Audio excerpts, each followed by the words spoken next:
All right, ladies and gentlemen of D-Class personnel, go ahead and sit down, please. For those of you who don't know me, my name is Commander, and I'm going to be briefing you on the SCP you're about to go out in the field and study, so I suggest you pay attention. What we're looking at today is SCP-6041, Object Class Euclid. Special Containment Procedures. SCP-6041 is to be contained within an anomalous vehicle containment bay in Site-43 when not in use. Testing with SCP-6041 has been suspended until further notice. Current objectives are to prevent and mitigate the growth of SCP-6041-A. Description: SCP-6041 is an object resembling an industrial scissor lift. At a distance, SCP-6041 appears to be made of standard materials compared to non-anomalous models. However, if a sentient being moves in close proximity while maintaining eye contact with SCP-6041, the object is perceived to be made of various types of anonymously durable paper, primarily cardboard, newspaper, and multicolored confetti. SCP-6041's main anomalous property becomes active when it is operated and extended beyond 12 meters. Additional scissor arms will emerge from the chassis, allowing SCP-6041 to ascend further. There is currently no known limit to this extension. All manifested scissor arms will sink and demanifest into the chassis upon descent. If one or more sentient beings are inside the confines of the platform as SCP-6041 ascends beyond 12 meters, subjects will report that their surroundings have drastically changed. These changes can be witnessed in person and by photography and videography. Examples of changes include: buildings and bridges are replaced by cardboard replicas and popsicle sticks, respectively. All buildings have windows and doors drawn onto them in crayon. All metallic objects are wrapped in thick sheets of tinfoil. All bodies of water that appear are represented by pieces of blue paper, with the ocean appearing as multiple blue wool blankets overlapping each other. All earthly terrain appear to be composed of modeling clay, with the color of the clay matching the composition of the area. All humans, animals, anomalous entities, vehicles, and inanimate objects are depicted as plastic models constructed from ceramic material.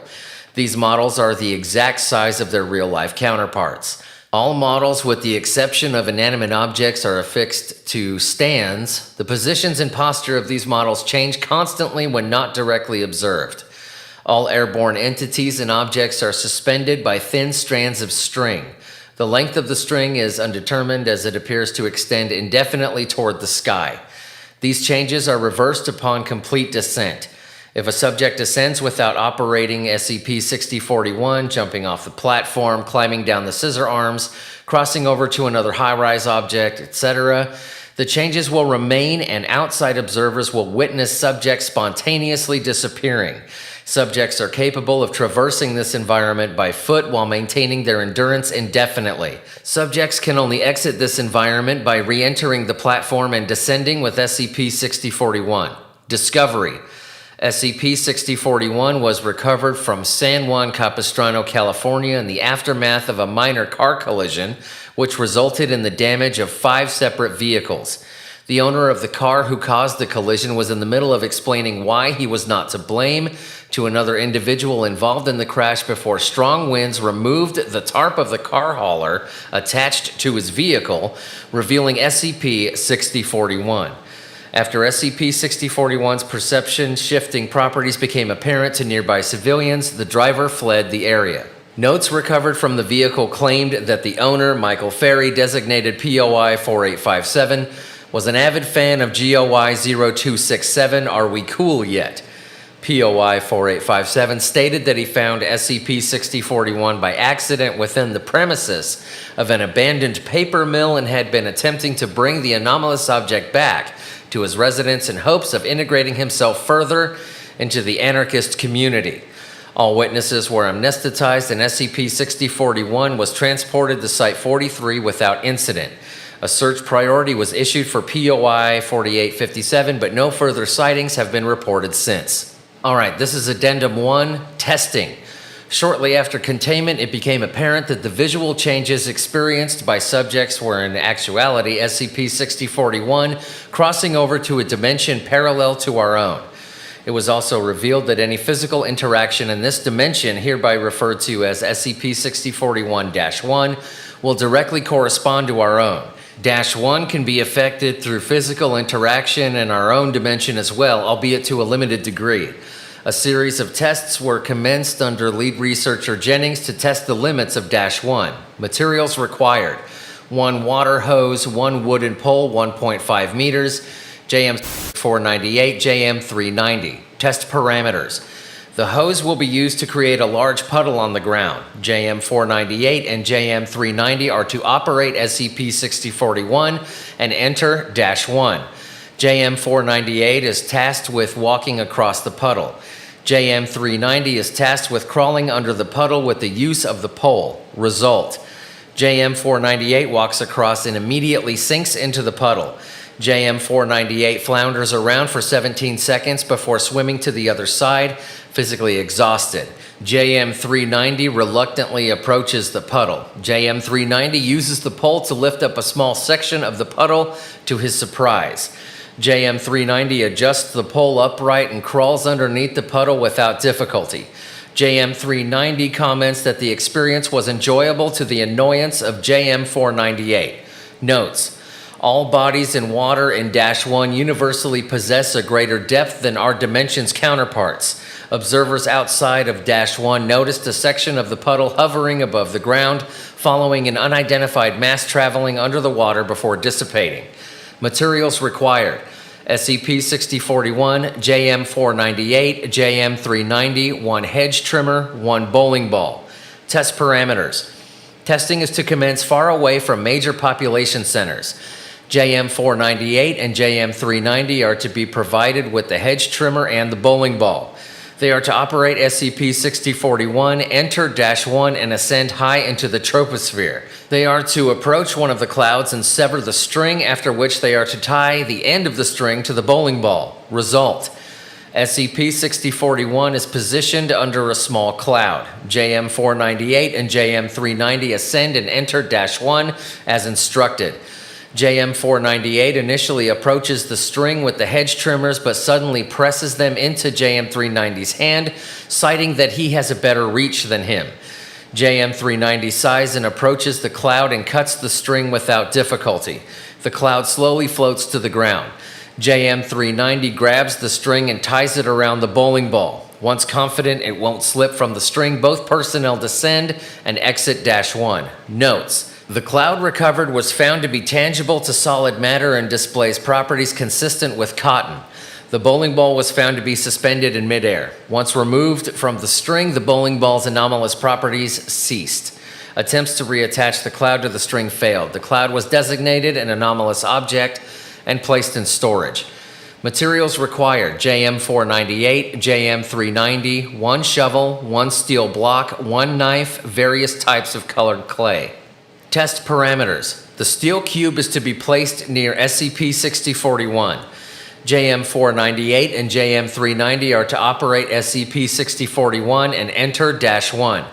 JM 498 and JM 390 are provided the shovel and clay and the knife respectively. JM 498 is tasked with digging out a section of the floor and replacing it with the clay. JM 390 is tasked with removing the tinfoil from the cube. Result: JM 498 and JM 390 operated SCP-6041 and entered -1. JM 390 removed the tinfoil with the knife, revealing a smaller cube constructed of cardboard underneath. JM 498 dug several holes and filled them with clay colored yellow, white, and green. Upon exiting -1, it was found that the metal shavings and the cube had transmuted into tinfoil and cardboard respectively. The holes that were dug up had been filled with sand, snow, and grass. Notes: -1 has the potential to transmute matter in our dimension if certain measures are taken. Materials required: JM 498, JM 390, 1 instance of Sus domesticus.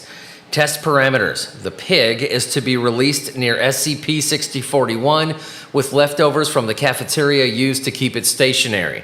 JM 498 and JM 390 are to operate SCP-6041 and enter -1. They are then tasked to move the pig around various spots near SCP-6041. Result: JM498 and JM390 approached and moved the model. Outside observation showed the pig levitating off the ground and moving in the same direction as JM498 and JM390. Midway through the test, JM498 accidentally lost his grip on the model, allowing it to shatter on the ground. The pig suddenly stopped in midair before impacting the ground, shattering in the same manner. Despite its injuries, the pig neither expired nor bled out. The pig was returned to normal after arranging the broken pieces back in place and gluing them together. Notes: the models are more fragile compared to non-anomalous counterparts. Extra precautions are now to be used when interacting with objects in -1. Materials required: SCP-6041, JM498, JM390. Test parameters: JM498 and JM390 are to operate SCP-6041 and enter -1. They are to ascend as high as possible to test the spatial regions of -1. Result: this is in Addendum 2. All right, pass this around. Addendum 2, Incident 6041-1. Following extensive testing, SCP-6041 received the attention of Site-43's Arms and Equipment Section due to the nature of its anomalous properties. It was suggested that SCP-6041 could be used not only for reconnaissance, but also as a tool for combating dangerous anomalies without undue risk. As a result, SCP-6041 was considered for reclassification to Thamiel class. Before further discussions on the subject of SCP-6041 could be scheduled, Section Chair Dr. T. Bremmel authorized a final test. The purpose of this test was to confirm if there was an equivalent to outer space within -1 in hopes of opening the possibility of assisting space-related endeavors. JM498 and JM390 were tasked with following the strings of -1 via SCP-6041 and reporting what they saw. All right, pass this around, please. We have lots of paperwork today. Wake up. All right, this is 6041 Incident JM498, JM390. Begin log. JM498. Wow, we are very high from the ground. The perspective is taken from... Do I have to say JM every... We're just going to say the numbers, all right, for brevity's sake. I don't want to be here all fucking day. The perspective is taken from 498 and 390's body cameras. SCP-6041 has entered the thermosphere. It is nighttime and a vast proportion of the countryside and suburban areas are visible. 390 whistles. 390, this is the most fresh air I've gotten all day. What do you think? Really? 390 turns to 498, whom is closing his eyes and gripping the handrail tightly. 390 rolls his eyes. 498, are we in outer space yet? 390, no. Why are you? 498, I don't like heights. And I'm high up. Do I need to spell it out? 390, it doesn't even look that bad. Knock it off. The view's pretty. 498, I don't care if it's pretty. I'm not looking. I could barely make out the ground. I'm getting cold and this lift doesn't look stable. This is terrifying, you know, and I'm not the only one. My parents wouldn't like this. My friends wouldn't like this. Even infants are afraid of heights. Scientifically proven. Look it up. I'm just 390. Okay, fine. Be scared if you want to. Just quit whining. The sooner we see stars, the sooner we get this over. So, 498 snarls as he takes a deep breath and tilts his head up. 390 continues to look down the platform. 498 opens his eyes and emits a silent gasp. 498, stop the lift. 390, dude, if the height thing is bothering you that much, then just look up or whatever. 498, I am. 390, visibly confused, turns to follow JM498's gaze. The atmosphere above them has been spontaneously replaced by a ceiling painted to have the appearance of a starry night sky. 390 silently curses as SCP-6041 is quickly approaching the ceiling. 498, stop the lift.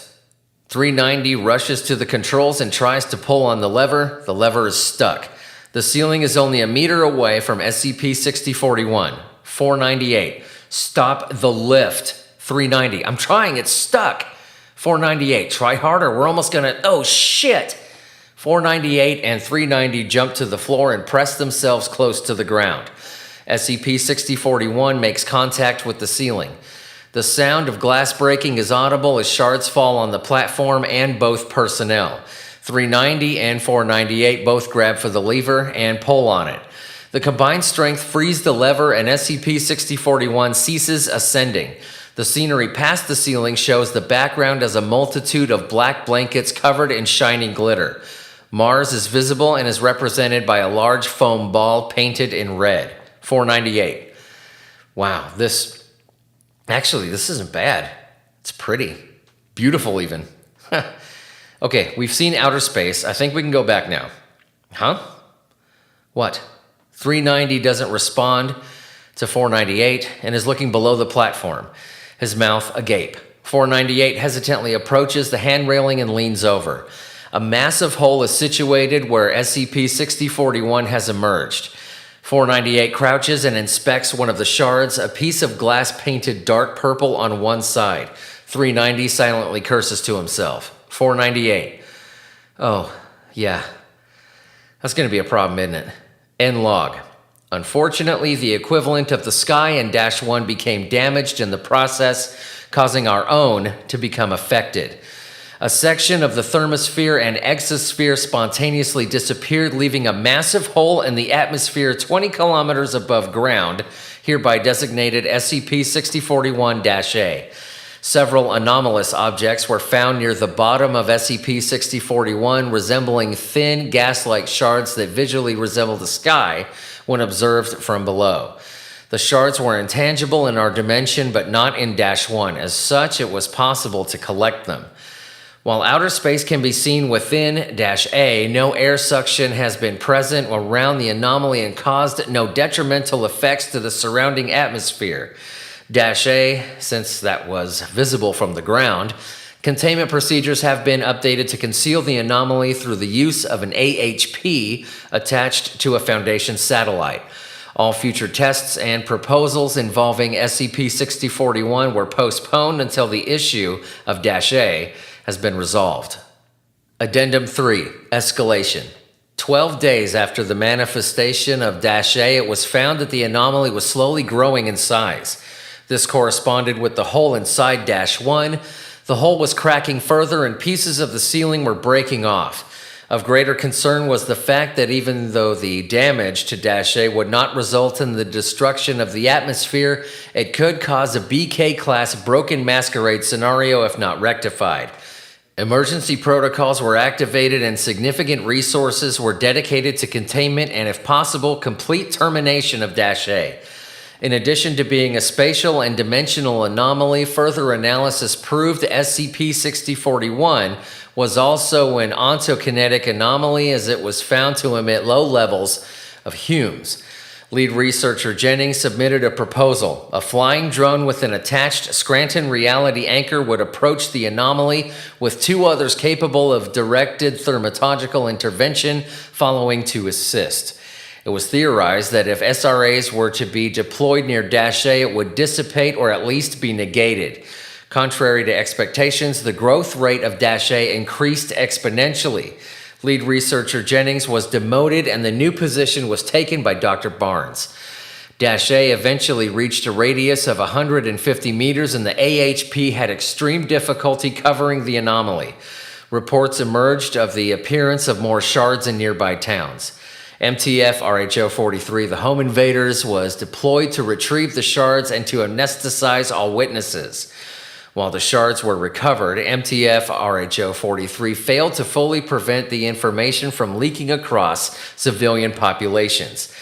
This necessitated the production of Chicken Little 2, The World's Gone Nuts, by the Foundation front company Secret Cut Productions as a cover story after purchasing the rights from the Walt Disney Company. Lead researcher Barnes drafted another proposal involving retrieving the shards and reattaching them to the hole in -1. A large amount of shards were recovered. The damage to the ceiling was reversed when the edges of the hole and shards were pressed against each other, allowing the fissure to disappear. This reduced SCP-6041-A size to 105 meters, but did not stop its rate of growth. If allowed to continue, it would soon return to its former size. The area was intensively searched for the remaining shards, but none were located. With the prospect of the resource drain of Dash-A being unacceptable, lead researcher Barnes sought a more viable solution. Since the remaining shards were missing, he drafted a final proposal which involved creating a substitute for the empty spaces in the hull. A massive sheet of paper measuring 120 meters in perimeter was constructed and painted mostly cyan with large blotches of white on it. Personnel were able to prop the sheet up into Dash-1 with great difficulty and were able to cover the hole with it through the use of 19 rolls of duct tape. The threat posed by Dash-A was neutralized and expansion ceased. However, Dash-A was replaced by the sheet and demonstrates the same anomalous properties as the shards. Because of this, the AHP had to remain active. Chicken Little 2, The World's Gone Nuts, performed extremely badly at the box office. Critics scrutinized the film on the grounds of poor use of CGI, the plot being nonsensical, and having its rating changed to R compared to the previous installment. Furthermore, the furry community also viciously condemned the movie for replacing the anthropomorphic animal characters with humans for no apparent reason. The director in charge of the production was fired, and Secret Cut Productions went bankrupt. Although containment required extensive resources, lead researcher Barnes was pleased with the results, citing that he and his team were able to neutralize Dash-A in its prior form. He took credit for being the one to prevent the BK class scenario from occurring. Addendum 4, Broken Masquerade Scenario. On the day lead researcher Barnes scheduled for a celebration of his staff's successful neutralization of Dash-A, the North Korea incident occurred, leading to an immediate BK class scenario and the lifting of the veil. Lead researcher Barnes canceled the celebration. All right, ladies and gentlemen, that was SCP-6041. Get out of here.